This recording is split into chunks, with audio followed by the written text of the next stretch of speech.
Hi, everyone. Thank you for joining us today and on to our final panel for today. This is on the next practices for COVID-19 workplace safety. Joining us on the panel today, we have John Kastner, who is the CEO and president of IsoMetrix America.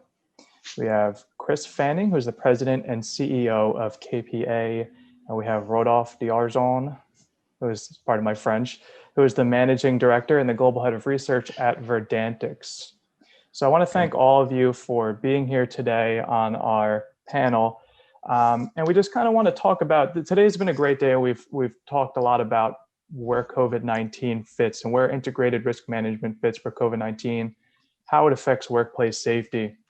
And we've heard things like proactive management. We've heard things like compliance driven in some of the sessions. And both coming from somewhat different software markets. I know Chris very focused on the small and medium enterprises, and John, IsoMetrix is very focused on these high risk, maybe larger enterprises.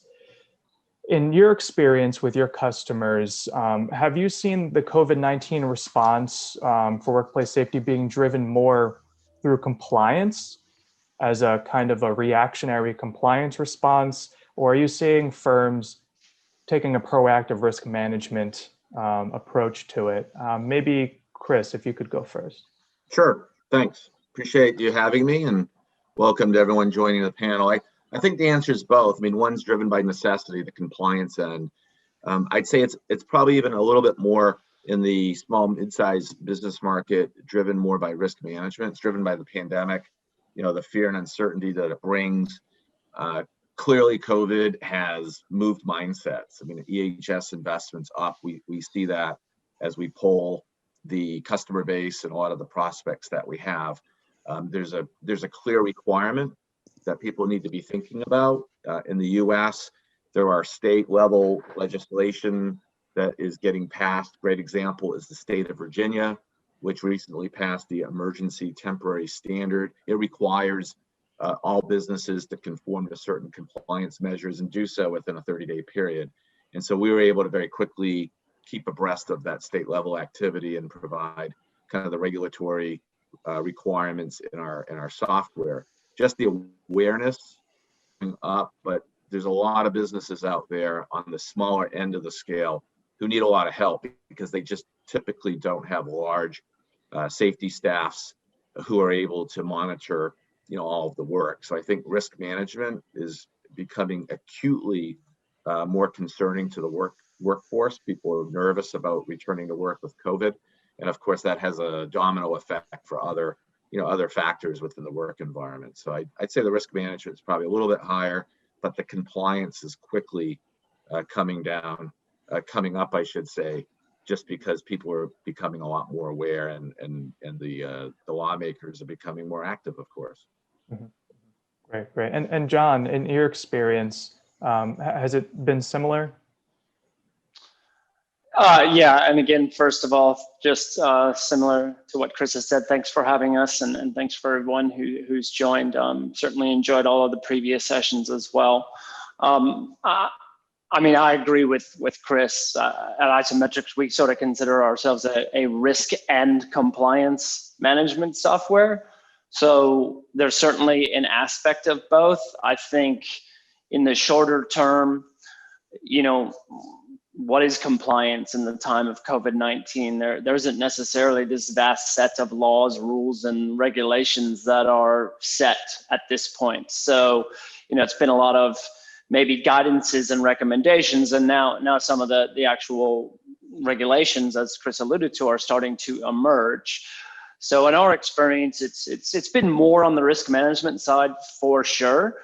I think it's refreshing to hear Chris say that that's at sort of a smaller level, but definitely, or sort of a small, medium business level.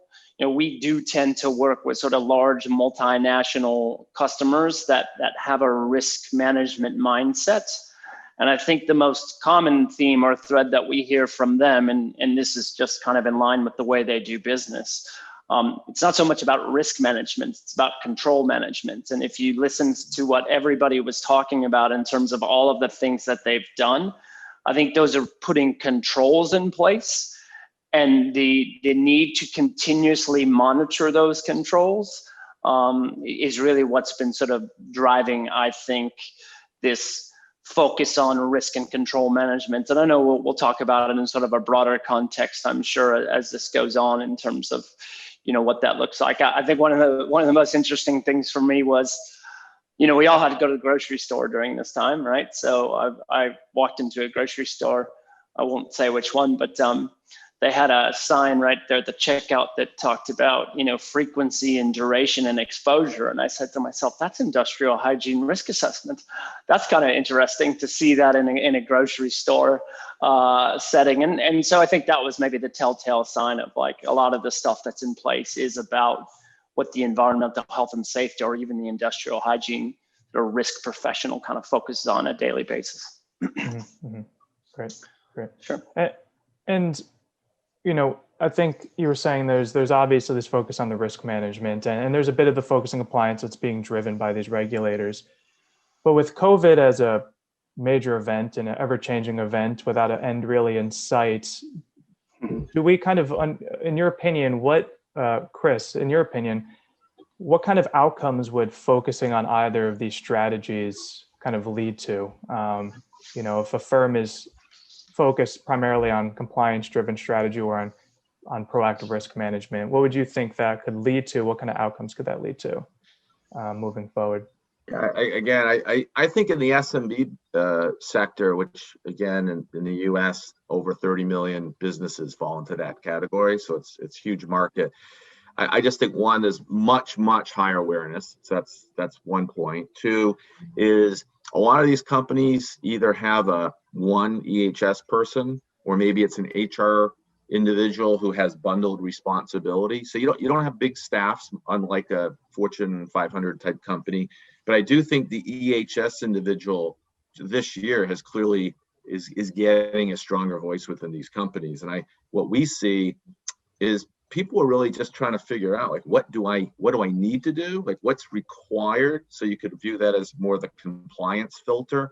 And then what should I be doing? Like, what's the proactive program that I need to put in place, not just for compliance reasons, but workplace safety, with people eventually coming back to the office, the factory, whatever the facility is that people work in. So what kind of program do I need to install? And what's the investment required? Because I think in the SMB space, the budgets really aren't big to begin with. And I'd say EHS, I'm generalizing, probably more of a nice to have for most companies, something we should do, but not something we really need to make a clear part of how we spend money, much like an IT investment, let's say, these days. And that to me is the big shift that's happening as we speak, because people are planning for 2021. And I think 2021 will be a little choppier, right? Because people are concerned about their financials and when they're really going to get back to full steam. And yet they know they need to make this incremental investment. So there's going to be some real budget tensions at most of these small, mid-sized businesses, for sure. Yeah, I think that's a good point. Chris, could I pick up on that point very quickly? Because presumably when you're talking about actually going on with the business, your hand is kind of forced. It becomes more than just the EHS budget. It's just the need to do what's required to continue. Correct. So there'll be a challenge, I think, for people making decisions and getting help from people like companies that John and I represent, of course. Like, what's needed? What's if you want to view it this way, like, what's the bare minimum I can squeak by, if you will, because that's going to be a certain dollar amount. And then what should I be doing, and what's the associated dollar amount with that? And then each company will have their range, if you will, and they'll have to make a decision. How proactive do they want to be, and how much dollars can they or do they want to allocate to an EHS program? And then how does that grow over the years? Because I think the trend is clearly a secular trend that the spending's on its way up, and people expect to make this more and more part of their annual budget. And I think COVID's probably accelerated whatever that path was going to look like over the next couple of years. Yeah, and I think that's a great point, Chris. And John, I wonder, Chris, you're mentioning a lot of these firms might have one EHS specialist, a very discretionary budget on EHS. John, Has it been similar in some of the maybe the larger enterprises you've worked with, or how have they approached COVID-19 and their EHS budget, budgetary restrictions, or are they kind of co-opting it with the operational budgets that they might have? How have you seen your clients dealing with this, or your customers? Well, I mean, I think first and foremost, and we heard some of the previous folks talk about this, right? This has gone out of the realm of health and safety, or health or safety, whatever you want to call it, and it's gone into the realm of business risk, right? I mean, at the end of the day, everybody's business has been impacted by this, and so from a how they're spending their money, how they're allocating that money, I mean, I think a lot of people were just trying to spend the money to allow them to get back to business. And whether that's at the small scale or the large scale, I don't think that is any different. So to me, the outcome of this and about where people are spending their money and how they're allocating their budget, I think actually there's just a much more holistic view around what that looks like. You heard some of the folks previously talking about, it's not just about what we do, it's about what our suppliers do, and downstream, do we have access to that product, so on and so forth. So I would say there's definitely obviously an increase in budget around health and safety, but I think it's still just driven by we need to keep our businesses running. We need to keep the lights on, as Dimitri said. I think as Shahana was her name, we need to learn to live with this. So what are the measures that we're going to put in place to do that? And now we're moving from sort of operational risk, health and safety, into enterprise risk, and that sort of cross section between the two. So that's going to depend again on the size of your company. But even at a small company, right, you got to keep your business running, right? And so you do what you need to do to make that happen. Yeah, So. and that's a good point. And I wonder, these kind of initial budgetary spends because of this black swan event, what risks is this opening up in the next 6 months or the next year, taking this approach moving forward? And, have your customers, have you thought about, maybe what's the best practices moving forward? What risks are opening up taking this initial approach, this knee-jerk reaction per se, to restart business, and what would the next best practices look like, say, the next 12 months? Chris. So. Okay, thanks. So always batting lead off, John. So I think honestly it's a little early in kind of the cycle. You have budgets. I mean, for those on a calendar fiscal, a lot of discussion is starting to heat up now, and people are, I guess personal projection, I don't see a mass return to work for like returning to facilities happening anytime early 2021. So there's a little bit of time there. I think people are balancing those two tensions. Like, we've got to put some money into the budget. We've got to start thinking about best practices. What does that mean? I think some of that means just basic social distancing to return to work because of COVID, but then more broadly, have companies really have they had a true audit performed, on their business? Have they really identified the risk factors involved with their manufacturing facility, with their auto dealership, a lot of those types of places? And because we do that type of work, and so what we see is people kind of a lot of the inbounds right now are not just the software, but it's like we just need help. We don't have a large staff. I know enough to know I need to do something much more rigorous and comprehensive than we've done historically, much to John's points. Like, this is business risk, and the owners, the CEO, the founder is now dictating, figure this out. And that's exactly what they're trying to do. There's a big learning curve for some of these folks. And I think they're trying to get comfortable with getting some experts to come in and kind of work through a program with them, and realizing, as the saying goes, Rome wasn't built in a day. You can't do everything all at once. It's not practical, even if you have the money. And I think this is going to be more of a, what do we do over the next 2 or 3 years at our business and how does that manifest itself in software, in safety precautions and procedures within the company? What type of staffing are we going to need now to address this? Because I do think this is going to become a part of everyone's must-have budget moving forward. And there's just going to be this big influx of people looking for help and how to scope, if you will, the work ahead of them and how much that's going to require from a funding perspective. Great. Thank you. Chris, John, I really appreciate it. Thank you so much for your insights. Obviously, really hot topic. I think we covered a lot of great things throughout this whole event and in this panel in itself. So greatly appreciate it. And I'll just pass it off to Rodolphe here to kind of wrap up some of the information we talked about earlier in the day and what we talked about through this panel, and kind of see where all this kind of connects together in a overall view. Thank you, Bill. Thank you also to John and Chris for sharing your insights. Look, it's been a fascinating day. I wish we could make it last for longer because it's been very rich in insights, and obviously it's one of the kind of key challenges of the era. Recapping the day, a few things that stuck in my mind. Look, starting off by having a program which is grounded, right? Believe in the science, not fiction. As business executives, we have a responsibility to be pragmatic and deal with the cards that we're given. One thing that I found interesting was that at the end of the day, all the basic measures are always the same, right? You do your risk management, you implement a number of measures that often look the same: social distancing, hygiene, daily checks, audits.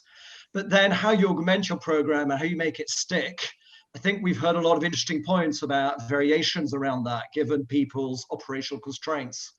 And one of the things that stuck is how technology can really augment things, right? Whether it's on the detection, checking in with people, mapping out hot zones, doing risk assessments, going back to root causes. And really, the ability to reach everyone, right? We heard at the start of the day, mobile apps deployed to 100% of the workforce, allowing all those check-ins and all of that.